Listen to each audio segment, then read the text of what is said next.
জীবনে তিনটি বিষয় আছে, তিনটি বস্তু আছে, তারা যেন আপনাকে কখনো বশে না করে নিতে পারে। প্রথম হলো ধন। ধন যতক্ষণ আপনি ব্যবহার করতে থাকেন, যতক্ষণ তা আপনার কাজে আসছে, ততক্ষণ ঠিক আছে, এই ধন আপনার কাছে অমৃত। কিন্তু যখন এই ধন আপনাকে ব্যবহার করতে শুরু করে, বুঝে যাবেন যে আপনার পতনের সময় শুরু হয়েছে। দ্বিতীয় বিষয়, ফেলে আসা অতীত। যাই করুন, আপনি অতীত পাল্টাতে পারবেন না, আর এই সত্যিটা আপনিও জানেন। কিন্তু তাও এর বশবর্তী আমরা হয়ে পড়ি, আর যখন তাই হয়, তখন এই সংসারে আমরা যেখানেই যাই না কেন, যত বড়ই সুখ লাভ করি না কেন, সেই সব আমাদের কাছে তিক্ত বলে মনে হয়। তৃতীয় বিষয়, আপনার আশেপাশের মানুষ ভিন্ন ভিন্ন ধরনের মানুষ হয়, যাদের চিন্তা ভাবনা এবং দৃষ্টিভঙ্গি ভিন্ন ভিন্ন প্রকারের। যদি এদের বশবর্তী আপনি হয়ে পড়েন, তাহলে কেউ বলবে এটা করো, এটা ভালো। কেউ বলবে এটা করো না, ওটা করো, ওটা ভালো কাজ। কেউ বলবে এই দুটোই করো না, অন্য কিছু করো। এই কথাগুলিতে আপনি এতটাই জড়িয়ে পড়বেন যে আপনি লক্ষ্যভ্রষ্ট হয়ে পড়বেন। তাই এই তিন বিষয় থেকে সাবধানে থাকবেন। যদি কোনো কিছু বশ করতে হয়, তাহলে আপনাকে বশ করতে হবে আপনার আজকে, নিজের বর্তমানকে। এটা খুব প্রয়োজনীয়। এটা ভাববেন যে এই সময়ের সদ্ব্যবহার আমি কিভাবে করব, সময়কে শাসন কিভাবে করব, ওই কর্ম কিভাবে করব যাতে ভবিষ্যতে কখনো আমার আফসোস না হয়, বরং এই সংসার আমাকে নিয়ে গর্ব করবে, সেই কর্ম করুন। আর যখন আপনি এটা শিখে নেবেন, তখন আপনি নিজেই নিজেকে প্রকৃত অর্থে ভাগ্যশালী করে তুলবেন। আসুন আমার সাথে ভালোবেসে বলুন, রাধা রাধা। মানুষ যখন এই সংসারে প্রবেশ করে, অর্থাৎ জন্মগ্রহণ করে, তখন নিশ্চিন্তে থাকে, আনন্দে থাকে। কিন্তু যেইমাত্র তার মধ্যে বোধশক্তি আসে, তখন সে চিন্তা করতে শুরু করে। চিন্তা ভবিষ্যতের, সেই সমস্ত বিষয় নিয়ে চিন্তা করে যা ওর হাতে নেই। তারপর বড় হয়, বিবাহ সম্পন্ন হয়, গৃহস্থ জীবন যাপন করে, তারপর আবার চিন্তায় মগ্ন হয়ে যায়। ভাবে এই যে আমার পরিবার, আমি কি ঠিকমতো তার খেয়াল রাখতে পারছি? কাল যখন আমি এই সংসার থেকে চলে যাব, তখন আমার এই পরিবারের দেখাশোনা কে করবে? শেষ পর্যন্ত এই পরিবার তো আমারই উত্তরদায়িত্ব। যাক, আপনাকে একটা প্রশ্ন করি। এই সংসারে আসার পূর্বে আপনি কি এই প্রশ্ন করেছিলেন, এটা ভেবেছিলেন যে আমাকে ছাড়া এই সংসার কিভাবে চলবে? করেননি, তাই তো? তাই আপনার এটা নিয়ে দুশ্চিন্তা করার প্রয়োজন নেই যে আপনি যখন এই সংসার ত্যাগ করে চলে যাবেন তখন কি হবে। আপনি যখন ছিলেন না, তখনও এই সংসার চলছিল। আপনি যখন এই সংসার ত্যাগ করবেন, তখনও এই সংসার চলতে থাকবে। যদি কোনো বিষয়ের প্রভাব থাকে, তা হলো আপনার আজকের তথা বর্তমানের কর্ম। অর্থাৎ আজ আপনি কি করছেন, কার জন্য মঙ্গল করছেন, কাকে প্রেরণা দিচ্ছেন, কাকে সাহায্য করছেন, কোন উদাহরণ প্রস্তুত করছেন। আপনি এই সংসারে যে ছবি অঙ্কন করবেন, সংসার সেটাই মনে রাখবে। তাহলে শুধু সৎকর্ম করুন, মঙ্গল করতে থাকুন, আর আমার সাথে ভালোবেসে বলুন, রাধা রাধা। আমরা চাই বা না চাই, আমরা সবসময় নয় কোনো না কোনো লক্ষ্যের দিকে এগিয়ে চলেছি, বা কোনো না কোনো যুদ্ধ করেই চলেছি। যেমন যে যুদ্ধ মনের মধ্যে চলছে, সেগুলো হলো অন্তর্মনের যুদ্ধ। যেমন পরিবার প্রতিপালনের যুদ্ধ, কর্তব্য পালনের যুদ্ধ, কোনো প্রিয়জনকে না হারানোর যুদ্ধ।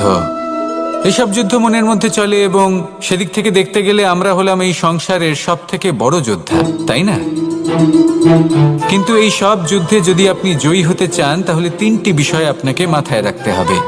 প্রথম হলো, সেই ব্যক্তি যিনি এই যুদ্ধে পরাজিত হয়েছেন, তাকে নিজের থেকে দূরে করে দেবেন না, বরং আপনি তার কাছে যান, তার সাথে কথা বলুন, কথাবার্তা চালান, আলোচনা করুন, তার থেকে পরামর্শ নিন এবং বুঝতে চেষ্টা করুন উনি কি ভুল করেছিলেন, এবং সেই ভুল নিজের জীবনে করবেন না। দ্বিতীয়, সেই ব্যক্তি যিনি এই যুদ্ধে জয়লাভ করেছেন, তার অভিজ্ঞতা থেকে শিখুন। তিনি কি কি পদক্ষেপ নিয়েছেন, কিভাবে তিনি প্রারব্ধের গতিপথ বদলে দিয়েছেন, কোথায় বুদ্ধি প্রয়োগ করেছেন আর কোথায় বল প্রয়োগ করেছেন, এই সব কিছু তার থেকে শিখুন। এবং তৃতীয়, আপনার নিজের বিবেক।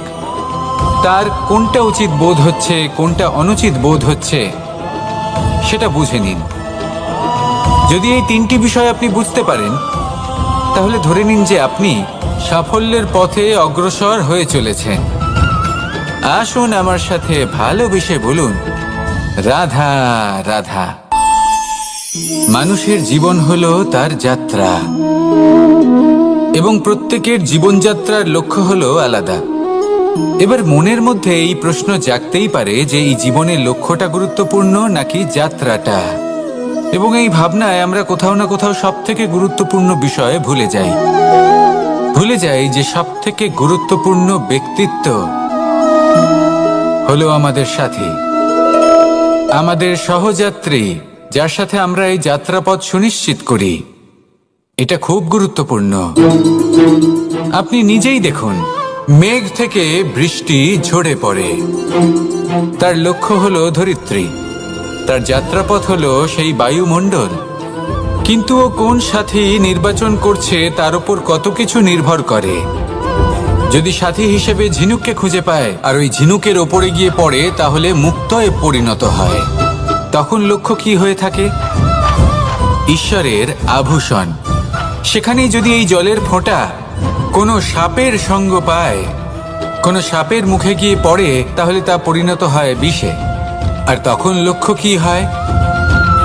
কারোর প্রাণ হরণ করা। এই উদাহরণ স্থির করে যে আমাদের জীবনে সাথীর নির্বাচন হলো অত্যন্ত আবশ্যক এবং অত্যন্ত গুরুত্বপূর্ণ বিষয়। কারণ সাথীর প্রভাব শুধু যে আপনার পথে পড়বে তা নয়, আপনার লক্ষ্যের উপরও পড়বে। কখনো কখনো কেউ আপনার লক্ষ্য বদলে দেবে, কখনো উচিতভাবে, কখনো অনুচিতভাবে। সেটা আপনার নির্বাচনের উপর নির্ভর করছে। তাহলে একজন শ্রেষ্ঠ সাথী নির্বাচন করুন আর আমার সাথে ভালোবেসে বলুন, রাধা রাধা। মানুষ বর্তমানে নিজের জীবন অতিবাহিত করেন, কিন্তু তার জীবনে অতীতকাল এবং ভবিষ্যৎকাল এই দুটোরই সমান গুরুত্ব রয়েছে। অতীতকাল অতিবাহিত হয়ে গেছে এবং সেটা জীবিত থাকে আমাদের স্মৃতি হিসেবে, এবং ভবিষ্যৎ হলো সেটাই যেটা আমরা শুধুমাত্র কল্পনাই করতে পারি। এবার অতীতের কিছু স্মৃতি এমন থাকে যা আমাদের কাছে আনন্দময় হয় না, তা কটু হয়, দুঃখজনক হয়, যন্ত্রণাদায়ক হয়। আমরা যা কিছুই করি তা বদলে ফেলতে পারবো না, কিন্তু ভবিষ্যৎকাল সেটা আমরা রচনা অবশ্যই করতে পারি, যদি আজ আমরা শ্রেষ্ঠ কর্ম করি। যদি আজকের এই দিনটা আমরা আনন্দের সাথে অতিবাহিত করি, সুখের সাথে অতিবাহিত করি, এক একটা মুহূর্ত আমরা আনন্দ এবং ভালোবাসার সাথে অতিবাহিত করি, আপনার আজকের এই কর্ম আপনার ভবিষ্যৎ নির্ধারণ করবে। আজ আপনি যেভাবে জীবন কাটাবেন তা ভবিষ্যতে গিয়ে অতীতকালে পরিণত হবে। আর তখন আপনি এমন স্মৃতি খুঁজে পাবেন যেখানে আপনি প্রত্যেকটি মুহূর্ত প্রেম এবং আনন্দের সাথে অতিবাহিত করেছেন, এবং সেই স্মৃতি মধুর হবে। তাহলে আজ শ্রেষ্ঠ এবং উচিত কর্ম করুন। আপনি নিশ্চিত রূপে একটি উজ্জ্বল, শুদ্ধ, পবিত্র এবং আনন্দময় ভবিষ্যৎ লাভ করবেন। আসুন আমার সাথে ভালোবেসে বলুন, রাধা রাধা। প্রত্যেক মানুষ নিজের জীবনে হীরক তথা হিরে এবং দর্পণ এই দুই দেখেছেন। এই দুই হলো সাদা, এবং এরা দুজনেই আলোর প্রতিফলন ঘটায় এবং এরা দুজনেই উজ্জ্বল হয়ে ওঠে। আপনি হয়তো মনে মনে ভাবছেন যে এটা কি ধরনের তুলনা করছি। একটা হিরে তো রত্ন, তার মূল্য দর্পণের থেকে অনেক গুণ বেশি। কিন্তু হিরে থাকাতে দর্পণের মূল্য কিন্তু কোনো অংশে কমে যায় না, তাই না? মানুষ যখন হিরে নিজের হাতে নেয় তখন সবার আগে কি খোঁজে? দর্পণ, যাতে তার মধ্যে দিয়ে দেখে সে বুঝতে পারে যে সেই হিরে আদৌ তার শোভাবর্ধন করছে কিনা, তাকে ভালো দেখাচ্ছে কিনা, প্রসাধনের জন্য সেটা ব্যবহার করা ঠিক হবে কিনা।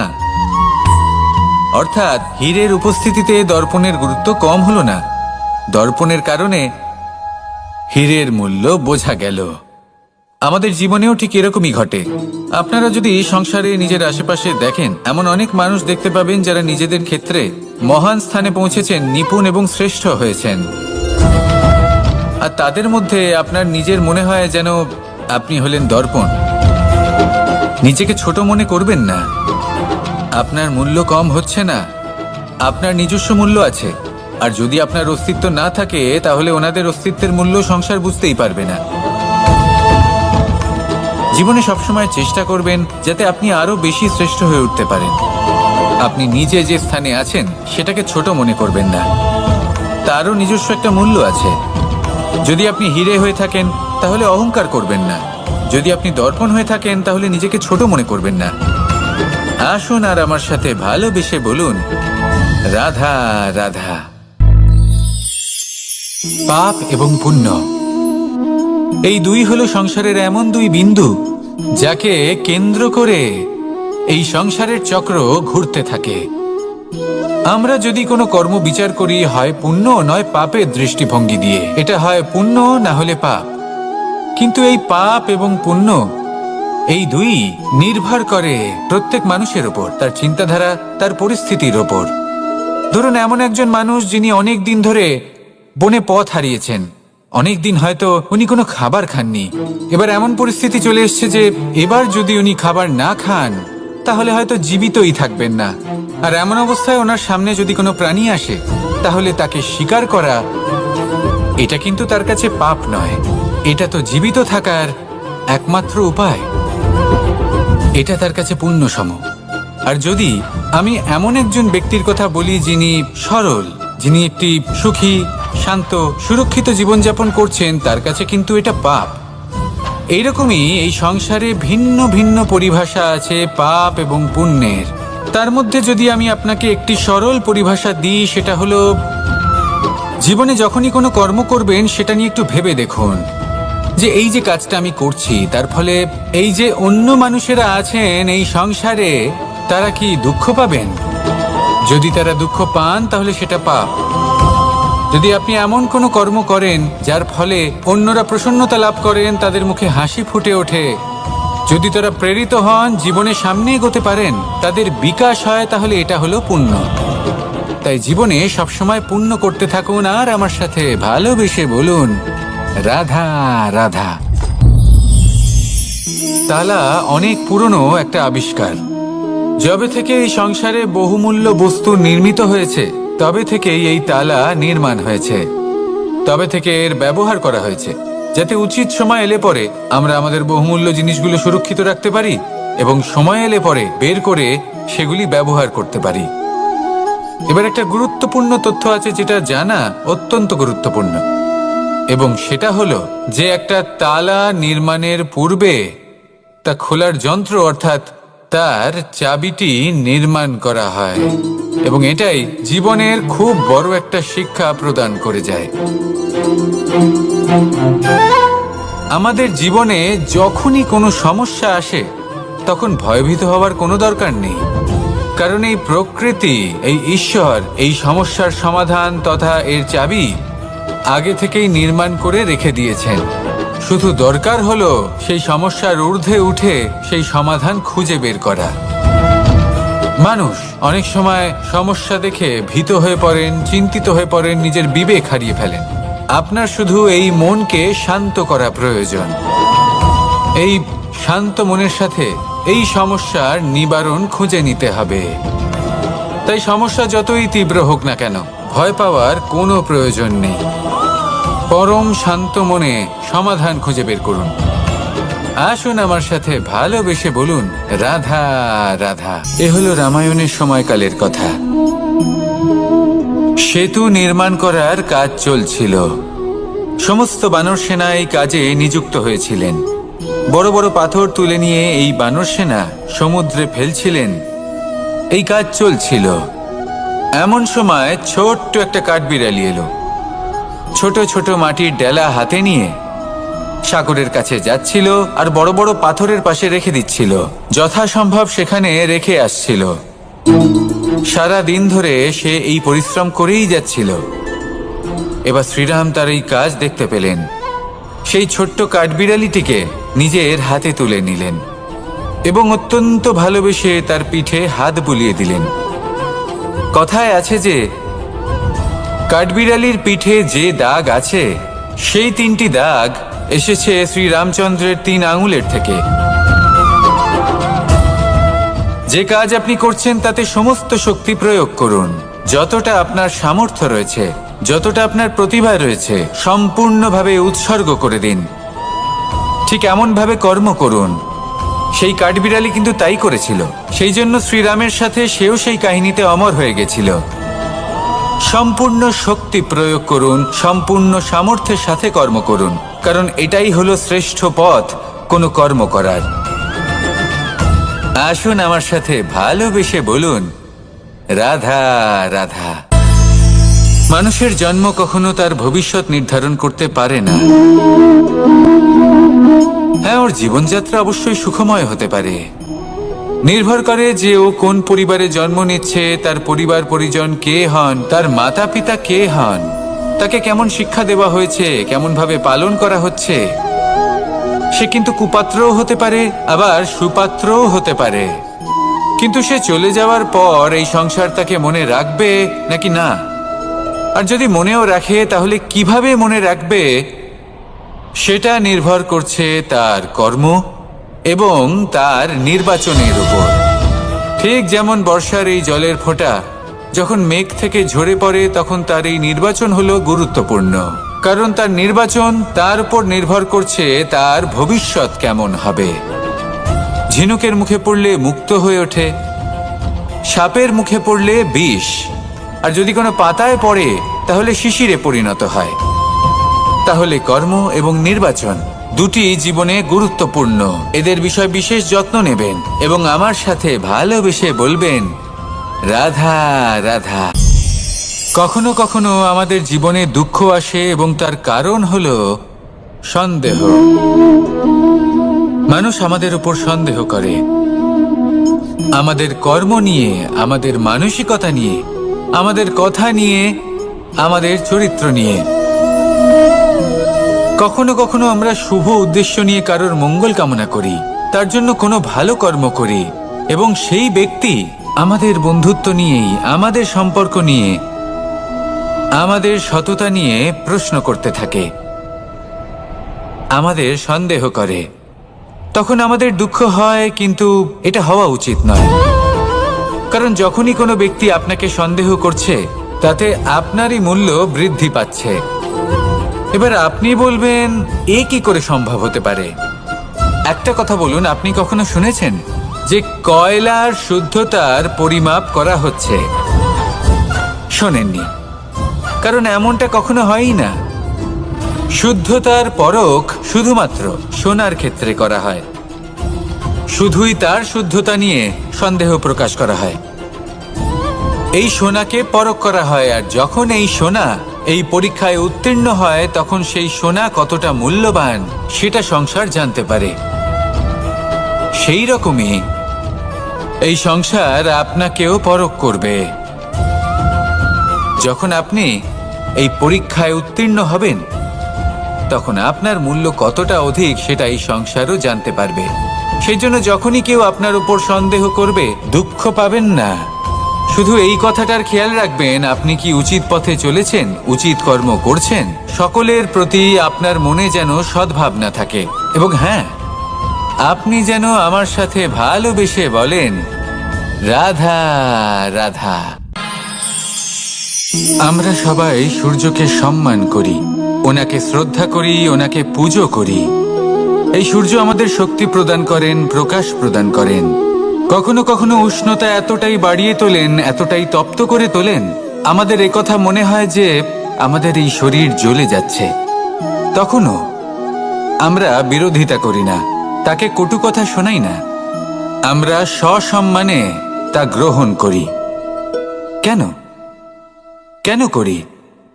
কারণ আমরা জানি যে সন্ধেবেলা যখন সূর্যাস্ত হবে, তখন শুধুমাত্র অন্ধকার বাকি থাকবে। ঠিক কিছুটা এরকমই হয় আমাদের মাতা পিতাও, যিনি আমাদের জন্ম দেন, আমাদের ভরণ পোষণ করেন, আমাদের বড় করেন, আমাদের প্রেম প্রদান করেন। কখনো কখনো তাদের মুখ থেকে কটু কথা নিঃসৃত হয়, আমাদের দুঃখ হয়, কিন্তু তখন আমাদের এটা বোঝা উচিত এগুলি নিঃসৃত হচ্ছে আমাদেরই মঙ্গলের জন্য। যেমন সূর্যদেব, উনিও উত্তাপ দিয়ে থাকেন, আমাদেরই মঙ্গলের জন্য, যাতে ফসল পাকতে পারে, যাতে জল বাষ্প হয়ে মেঘ হতে পারে, বৃষ্টি হতে পারে, আর এই সংসারে নিরন্তর জলের প্রবাহ থাকে। আমাদের মাতা পিতা, তাদের কঠোর আচরণ, তাদের কঠোর অনুশাসনের পেছনে লুকিয়ে থাকে ওনাদের ভালোবাসা। আমাদের তা বুঝতে হবে, সসম্মানে ওনাদের গ্রহণ করতে হবে। কারণ ঠিক সূর্যাস্তের পরে যেমন চতুর্দিক অন্ধকারচ্ছন্ন হয়ে যায়, তেমনি আমাদের জীবন থেকে যখন আমাদের মাতা পিতা চলে যায়, তখন আমাদের জীবনেও শুধু এবং শুধুমাত্র অন্ধকারই ছেয়ে থাকে। সেই জন্য নিজের মাতা পিতাকে সম্মান করুন, ওনাদের ভালোবাসা প্রদান করুন। এই মন আর এই জীবন প্রসন্ন হয়ে বলবে, রাধা রাধা। শিশিরের বিন্দু পাতার ওপর পড়ে আর তার গায়ে লেগে থাকে। পাতা তাকে শুষে নিতে পারে না, আর শেষ পর্যন্ত সে ঝরে পড়ে যায়। অন্যদিকে রয়েছে মেঘ এবং চাতক। এদের মধ্যে অনেক দূরত্ব থাকে। মেঘ থাকে আকাশে আর চাতক থাকে ধরিত্রীতে। কিন্তু যখন এই মেঘ থেকে বৃষ্টি ঝরে পড়ে, এই চাতক কিন্তু সেই জলই পান করে, নয়তো সে তৃষ্ণার্ত থেকে যায়। এবার অন্যদিকে দেখলাম শিশির বিন্দু আর পাতার এই সম্পর্ক। এরা খুব কাছাকাছি থাকে, ঘনিষ্ঠও থাকে। অন্যদিকে রয়েছে মেঘ এবং চাতকের সম্পর্ক, যাদের মধ্যে অনেক দূরত্ব থাকা সত্ত্বেও তারা খুব ঘনিষ্ঠ, তাই না? এই সারমর্ম খুব সরল। এই নৈকট্য, এই দূরত্ব, তা আপনার সম্পর্কে প্রভাব কিছুতেই ফেলতে পারে না। এই নৈকট্য, এই দূরত্ব, এইসব হলো শুধুমাত্র মনের ব্যাপার। কখনো আপনি অনুভব করেছেন আপনি কারোর থেকে অনেক অনেক দূরে আছেন, অনেক দূরে আছেন, তাও সেই ব্যক্তির প্রতি আপনি টান অনুভব করেন। সেখানে আপনি কারোর সাথে প্রত্যেক দিন অতিবাহিত করেন, সমস্ত জীবন অতিবাহিত করেন, সব থেকে বেশি সময় তার সাথে অতিবাহিত করেন, তাও তার প্রতি সেই টান অনুভব করেন না। এই সংকেত হলো মনের দূরত্বের। তাহলে মনের এই দূরত্ব দূর করুন আর আমার সাথে ভালোবেসে বলুন, রাধা রাধা। পাখি কখন জন্ম নেয়, কখন উড়তে শেখে, কখন বাসা বানাতে শেখে, কখন নিজের মৃত্যু লাভ করে, এসব আমাদের মধ্যে কেউ জানি না।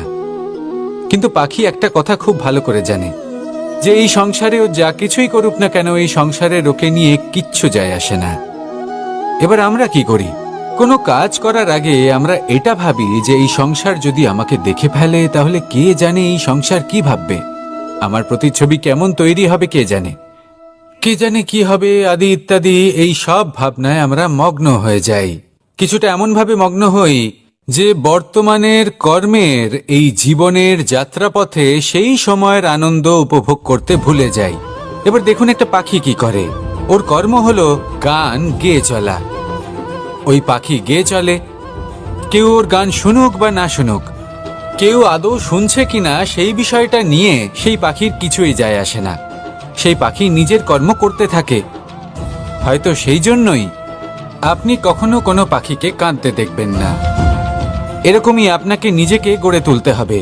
প্রথমে নিজেকে জিজ্ঞেস করুন, এই যে কর্ম আমি করতে চলেছি সেটা কি উচিত? যদি আপনার মনে হয় সেটা উচিত, তাহলে সেটা প্রমাণ করুন। এটা ভাববেন না যে এই সংসার কি ভাববে। আসুন আর আমার সাথে ভালোবেসে বলুন, রাধা রাধা। আজ আমি আপনাকে একটা ছোট্ট কাহিনী শোনাবো। এটা কোনো এক সময়ের কথা। দুজন বোন জাঁতাকলে গম পেশাই করছিলেন, আর ওনাদের মধ্যে যিনি ছোট ছিলেন তিনি সময় সময় সেখান থেকে ছোট ছোট দানা তুলে খাচ্ছিলেন এবং বিষয়টা উপভোগ করছিলেন। এবার দেখতে দেখতে গম পেশাই সমাপ্ত হলো। এবার পেশাই করা গম নিয়ে সেই দুজন বোন বাড়ি ফিরে আসছিলেন, এবং তাদের ফেরার পথে হঠাৎ করে কোথাও থেকে একটি বাছুর চলে এলো।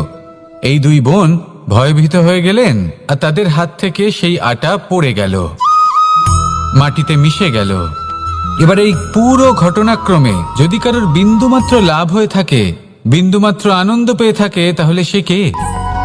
সেই ছোট বোন, যিনি মাঝে মাঝেই গমের দানা তুলছিলেন এবং খাচ্ছিলেন। কিছুটা হলেও উনি আনন্দ লাভ করেছিলেন। এবার এরকমই হলো আমাদের জীবনে ভক্তি এবং ভালোবাসা সংক্রান্ত বিষয়ে। মানুষ নিজের জীবনের দৈনিক কাজে এতটাই ব্যস্ত হয়ে পড়েন, প্রত্যেকদিন শুধু কাজ কাজ কাজ কাজ করতে থাকেন, আর তাতে ভক্তি এবং ভালোবাসার জন্য সময় বার করতেই পারেন না। দেখুন, জীবনে ভক্তি আর প্রেমের এই যে ছোট ছোট মুহূর্ত আছে, এগুলো যদি আপনি যাপন করতে পারেন তাহলে তাতেই আপনি তৃপ্তি লাভ করবেন। বাকি সবই আপনার ব্যর্থ বলেই মনে হবে। জীবনে যখনই আপনি কোনো কাজ করবেন, ঈশ্বরের প্রতি সমর্পিত হয়ে সেই কাজ করুন।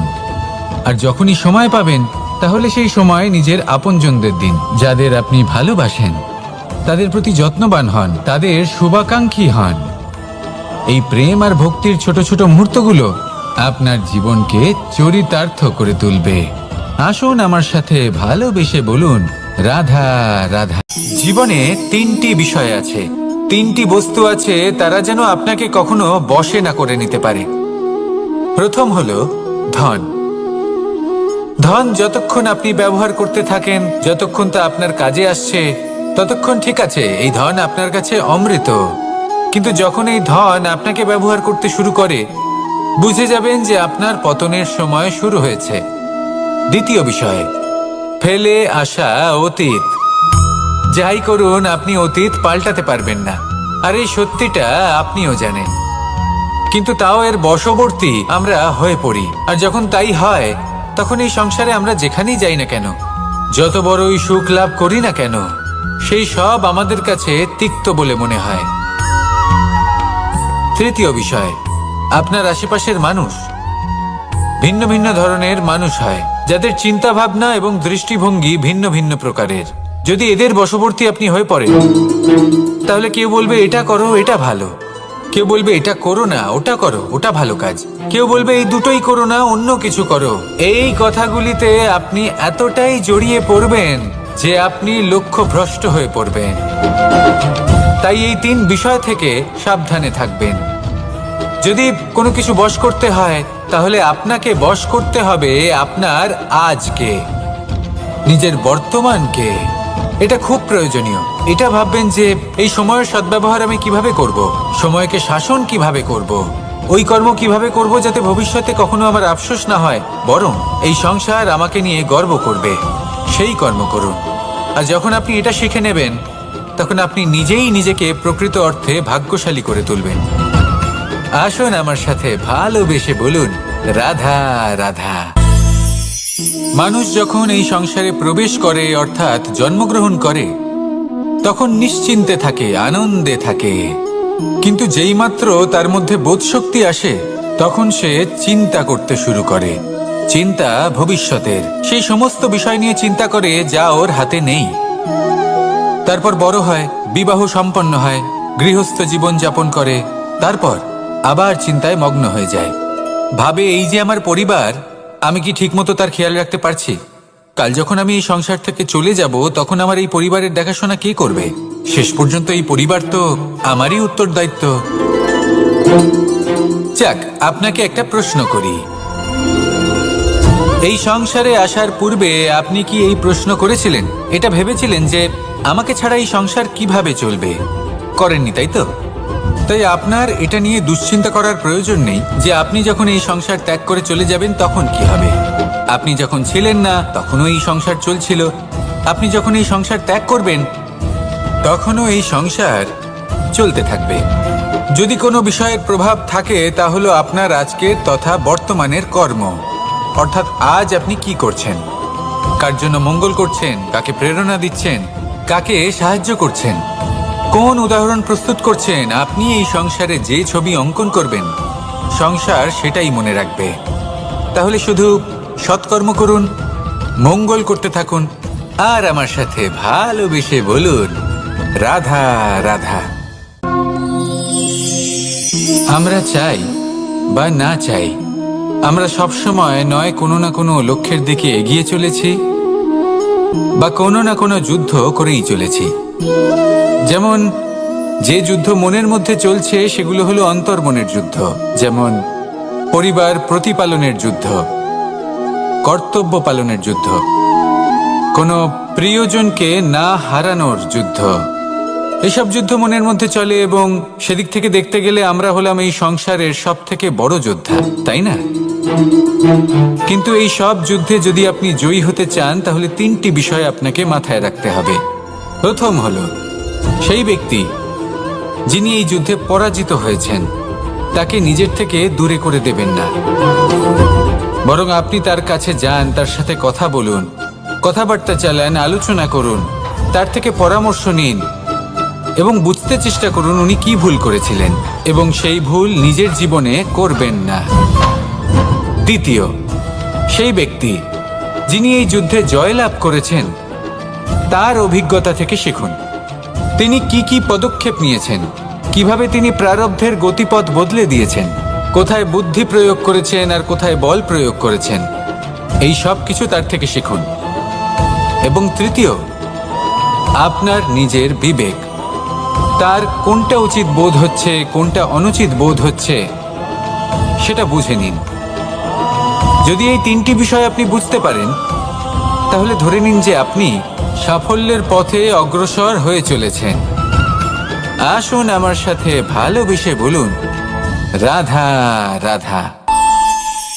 মানুষের জীবন হলো তার যাত্রা এবং প্রত্যেকের জীবনযাত্রার লক্ষ্য হলো আলাদা। এবার মনের মধ্যে এই প্রশ্ন জাগতেই পারে যে এই জীবনের লক্ষ্যটা গুরুত্বপূর্ণ নাকি যাত্রাটা, এবং এই ভাবনায় আমরা কোথাও না কোথাও সব থেকে গুরুত্বপূর্ণ বিষয়ে ভুলে যাই যে সব থেকে গুরুত্বপূর্ণ ব্যক্তিত্ব হলো আমাদের সাথী, আমাদের সহযাত্রী, যার সাথে আমরা এই যাত্রাপথ সুনিশ্চিত করি। এটা খুব গুরুত্বপূর্ণ। আপনি নিজেই দেখুন, মেঘ থেকে বৃষ্টি ঝরে পড়ে, তার লক্ষ্য হলো ধরিত্রী, তার যাত্রাপথ হলো সেই বায়ুমণ্ডল। কিন্তু ও কোন সাথী নির্বাচন করছে তার উপর কত কিছু নির্ভর করে। যদি সাথী হিসেবে ঝিনুককে খুঁজে পায় আর ওই ঝিনুকের ওপরে গিয়ে পড়ে তাহলে মুক্তয়ে পরিণত হয়। তখন লক্ষ্য কি হয়ে থাকে? ঈশ্বরের আভূষণ। সেখানেই যদি এই জলের ফোঁটা কোনো সাপের সঙ্গ পায়, কোনো সাপের মুখে গিয়ে পড়ে, তাহলে তা পরিণত হয় বিষে। আর তখন লক্ষ্য কি হয়? কারোর প্রাণ হরণ করা। এই উদাহরণ স্থির করে যে আমাদের জীবনে সাথীর নির্বাচন হলো অত্যন্ত আবশ্যক এবং অত্যন্ত গুরুত্বপূর্ণ বিষয়। কারণ সাথীর প্রভাব শুধু যে আপনার পথে পড়বে তা নয়, আপনার লক্ষ্যের উপরও পড়বে। কখনো কখনো কেউ আপনার লক্ষ্য বদলে দেবে, কখনো উচিতভাবে, কখনো অনুচিতভাবে। সেটা আপনার নির্বাচনের উপর নির্ভর করছে। তাহলে একজন শ্রেষ্ঠ সাথী নির্বাচন করুন আর আমার সাথে ভালোবেসে বলুন, রাধা রাধা। মানুষ বর্তমানে নিজের জীবন অতিবাহিত করেন, কিন্তু তার জীবনে অতীতকাল এবং ভবিষ্যৎকাল এই দুটোরই সমান গুরুত্ব রয়েছে। অতীতকাল অতিবাহিত হয়ে গেছে এবং সেটা জীবিত থাকে আমাদের স্মৃতি হিসেবে, এবং ভবিষ্যৎ হলো সেটাই যেটা আমরা শুধুমাত্র কল্পনাই করতে পারি। এবার অতীতের কিছু স্মৃতি এমন থাকে যা আমাদের কাছে আনন্দময় হয় না, তা কটু হয়, দুঃখজনক হয়, যন্ত্রণাদায়ক হয়। আমরা যা কিছুই করি তা বদলে ফেলতে পারবো না, কিন্তু ভবিষ্যৎকাল সেটা আমরা রচনা অবশ্যই করতে পারি যদি আজ আমরা শ্রেষ্ঠ কর্ম করি। যদি আজকের এই দিনটা আমরা আনন্দের সাথে অতিবাহিত করি, সুখের সাথে অতিবাহিত করি, এক একটা মুহূর্ত আমরা আনন্দ এবং ভালোবাসার সাথে অতিবাহিত করি, আপনার আজকের এই কর্ম আপনার ভবিষ্যৎ নির্ধারণ করবে। আজ আপনি যেভাবে জীবন কাটাবেন তা ভবিষ্যতে গিয়ে অতীতকালে পরিণত হবে। আর তখন আপনি এমন স্মৃতি খুঁজে পাবেন যেখানে আপনি প্রত্যেকটি মুহূর্ত প্রেম এবং আনন্দের সাথে অতিবাহিত করেছেন, এবং সেই স্মৃতি মধুর হবে। তাহলে আজ শ্রেষ্ঠ এবং উচিত কর্ম করুন। আপনি নিশ্চিত রূপে একটি উজ্জ্বল, শুদ্ধ, পবিত্র এবং আনন্দময় ভবিষ্যৎ লাভ করবেন। আসুন আমার সাথে ভালোবেসে বলুন, রাধা রাধা। প্রত্যেক মানুষ নিজের জীবনে হীরক তথা হিরে এবং দর্পণ এই দুই দেখেছেন। এই দুই হলো সাদা এবং এরা দুজনেই আলোর প্রতিফলন ঘটায় এবং এরা দুজনেই উজ্জ্বল হয়ে ওঠে। আপনি হয়তো মনে মনে ভাবছেন যে এটা কি ধরনের তুলনা করছি। একটা হিরে তো রত্ন, তার মূল্য দর্পণের থেকে অনেক গুণ বেশি। কিন্তু হিরে থাকাতে দর্পণের মূল্য কিন্তু কোনো অংশে কমে যায় না, তাই না? মানুষ যখন হিরে নিজের হাতে নেয় তখন সবার আগে কি খোঁজে? দর্পণ, যাতে তার মধ্যে দিয়ে দেখে সে বুঝতে পারে যে সেই হিরে আদৌ তার শোভাবর্ধন করছে কিনা, তাকে ভালো দেখাচ্ছে কিনা, প্রসাধনের জন্য সেটা ব্যবহার করা ঠিক হবে কিনা। অর্থাৎ হীরের উপস্থিতিতে দর্পণের গুরুত্ব কম হলো না, দর্পণের কারণে হীরের মূল্য বোঝা গেল। আমাদের জীবনেও ঠিক এরকমই ঘটে। আপনারা যদি সংসারে নিজের আশেপাশে দেখেন, এমন অনেক মানুষ দেখতে পাবেন যারা নিজেদের ক্ষেত্রে মহান স্থানে পৌঁছেছেন, নিপুণ এবং শ্রেষ্ঠ হয়েছেন। আর তাদের মধ্যে আপনার নিজের মনে হয় যেন আপনি হলেন দর্পণ। নিজেকে ছোট মনে করবেন না। আপনার মূল্য কম হচ্ছে না, আপনার নিজস্ব মূল্য আছে। আর যদি আপনার অস্তিত্ব না থাকে তাহলে ওনাদের অস্তিত্বের মূল্য সংসার বুঝতেই পারবে না। জীবনে সবসময় চেষ্টা করবেন যাতে আপনি আরো বেশি শ্রেষ্ঠ হয়ে উঠতে পারেন। আপনি নিজে যে স্থানে আছেন সেটাকে ছোট মনে করবেন না, তারও নিজস্ব একটা মূল্য আছে। যদি আপনি হিরে হয়ে থাকেন তাহলে অহংকার করবেন না, যদি আপনি দর্পণ হয়ে থাকেন তাহলে নিজেকে ছোট মনে করবেন না। আসুন আর আমার সাথে ভালোবেসে বলুন, রাধা রাধা। পাপ এবং পুণ্য, এই দুই হলো সংসারের এমন দুই বিন্দু যাকে কেন্দ্র করে এই সংসারের চক্র ঘুরতে থাকে। আমরা যদি কোনো কর্ম বিচার করি, হয় পুণ্য নয় পাপের দৃষ্টিভঙ্গি দিয়ে, এটা হয় পুণ্য না হলে পাপ। কিন্তু এই পাপ এবং পুণ্য এই দুই নির্ভর করে প্রত্যেক মানুষের ওপর, তার চিন্তাধারা, তার পরিস্থিতির ওপর। ধরুন এমন একজন মানুষ যিনি অনেক দিন ধরে বনে পথ হারিয়েছেন, অনেক দিন হয়তো উনি কোনো খাবার খাননি। এবার এমন পরিস্থিতি চলে এসছে যে এবার যদি উনি খাবার না খান তাহলে হয়তো জীবিতই থাকবেন না। আর এমন অবস্থায় ওনার সামনে যদি কোনো প্রাণী আসে তাহলে তাকে শিকার করা, এটা কিন্তু তার কাছে পাপ নয়, এটা তো জীবিত থাকার একমাত্র উপায়। এটা তার কাছে পুণ্যসম। আর যদি আমি এমন একজন ব্যক্তির কথা বলি যিনি সরল, যিনি একটি সুখী, শান্ত, সুরক্ষিত জীবনযাপন করছেন, তার কাছে কিন্তু এটা পাপ। এইরকমই এই সংসারে ভিন্ন ভিন্ন পরিভাষা আছে পাপ এবং পুণ্যের। তার মধ্যে যদি আমি আপনাকে একটি সরল পরিভাষা দিই, সেটা হলো, জীবনে যখনই কোনো কর্ম করবেন সেটা নিয়ে একটু ভেবে দেখুন যে এই যে কাজটা আমি করছি তার ফলে এই যে অন্য মানুষেরা আছেন এই সংসারে, তারা কি দুঃখ পাবেন? যদি তারা দুঃখ পান তাহলে সেটা পাপ। যদি আপনি এমন কোনো কর্ম করেন যার ফলে অন্যরা প্রসন্নতা লাভ করেন, তাদের মুখে হাসি ফুটে ওঠে, যদি তারা প্রেরিত হন, জীবনে সামনে এগোতে পারেন, তাদের বিকাশ হয়, তাহলে এটা হলো পুণ্য। তাই জীবনে সবসময় পুণ্য করতে থাকুন আর আমার সাথে ভালোবেসে বলুন, রাধা রাধা। তালা অনেক পুরনো একটা আবিষ্কার। যবে থেকে এই সংসারে বহুমূল্য বস্তু নির্মিত হয়েছে তবে থেকেই এই তালা নির্মাণ হয়েছে, তবে থেকে এর ব্যবহার করা হয়েছে, যাতে উচিত সময় এলে পরে আমরা আমাদের বহুমূল্য জিনিসগুলো সুরক্ষিত রাখতে পারি এবং সময় এলে পরে বের করে সেগুলি ব্যবহার করতে পারি। এবার একটা গুরুত্বপূর্ণ তথ্য আছে যেটা জানা অত্যন্ত গুরুত্বপূর্ণ, এবং সেটা হলো যে একটা তালা নির্মাণের পূর্বে তা খোলার যন্ত্র অর্থাৎ তার চাবিটি নির্মাণ করা হয়, এবং এটাই জীবনের খুব বড় একটা শিক্ষা প্রদান করে যায়। আমাদের জীবনে যখনই কোনো সমস্যা আসে তখন ভয়ভীত হওয়ার কোনো দরকার নেই, কারণ এই প্রকৃতি, এই ঈশ্বর এই সমস্যার সমাধান তথা এর চাবি আগে থেকেই নির্মাণ করে রেখে দিয়েছেন। শুধু দরকার হলো সেই সমস্যার ঊর্ধ্বে উঠে সেই সমাধান খুঁজে বের করা। মানুষ অনেক সময় সমস্যা দেখে ভীত হয়ে পড়েন, চিন্তিত হয়ে পড়েন, নিজের বিবেক হারিয়ে ফেলেন। আপনার শুধু এই মনকে শান্ত করা প্রয়োজন। এই শান্ত মনের সাথে এই সমস্যার নিবারণ খুঁজে নিতে হবে। তাই সমস্যা যতই তীব্র হোক না কেন, ভয় পাওয়ার কোনো প্রয়োজন নেই। পরম শান্ত মনে সমাধান খুঁজে বের করুন। আসুন আমার সাথে ভালোবেসে বলুন রাধা রাধা। এ হলো রামায়ণের সময়কালের কথা। সেতু নির্মাণ করার কাজ চলছিল। সমস্ত বানর সেনা এই কাজে নিযুক্ত হয়েছিলেন। বড় বড় পাথর তুলে নিয়ে এই বানর সেনা সমুদ্রে ফেলছিলেন। এই কাজ চলছিল। এমন সময় ছোট্ট একটা কাঠবিড়ালি